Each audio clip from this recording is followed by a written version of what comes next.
In 1992, Bill Clinton was running for the White House. Whitney Houston starred in The Bodyguard. Taylor Swift was 3 years old, and embryos were frozen. That just made history for one family today and Dr. Sanjay Gupta is going to show us their journey. Here it is. President of the United States. In April of 1992, more than 30 years ago, the world was a lot different. Bill Clinton was running for president. Phones looked like this. I was 23 years old. And at a small clinic, these embryos were frozen, suspended in time at nearly 200 degrees below zero, waiting patiently at the National Embryo Donation Center in Knoxville, Tennessee. That is until just a few weeks ago, when twins Timothy and Lydia were born to Rachel and Philip Ridgway of Oregon.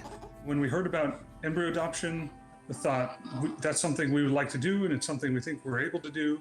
Adoption refers to living children, and it's a judicial order. It's a legal process by which a parent-child relationship is created when it did not previously exist. Dr. Sigal Klipstein is a fertility specialist in Chicago and chairs the American Society of Reproductive Medicine's Ethics Committee. She was not involved in the Ridgway's case. Embryo donation is a medical procedure. It's a way by which we take embryos from one couple or individual and then transfer them into another individual in order to build families. Freezing embryos is not a new technique. In fact, the first baby born from a frozen embryo was back in 1984. But at a time when medical science has pushed the boundaries of life earlier and earlier, a new question has arisen. How late is too late? Going into this process, we wanted to choose children that, in our eyes, were the most unwanted, the most needy, the ones in a lot of ways that have been overlooked. Intentionally or not, the Ridgways have set a record.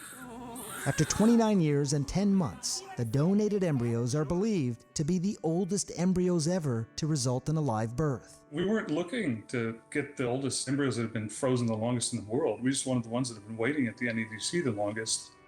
NEDC is a faith-based center. The center says they have now facilitated more than 1,200 births through donated embryos.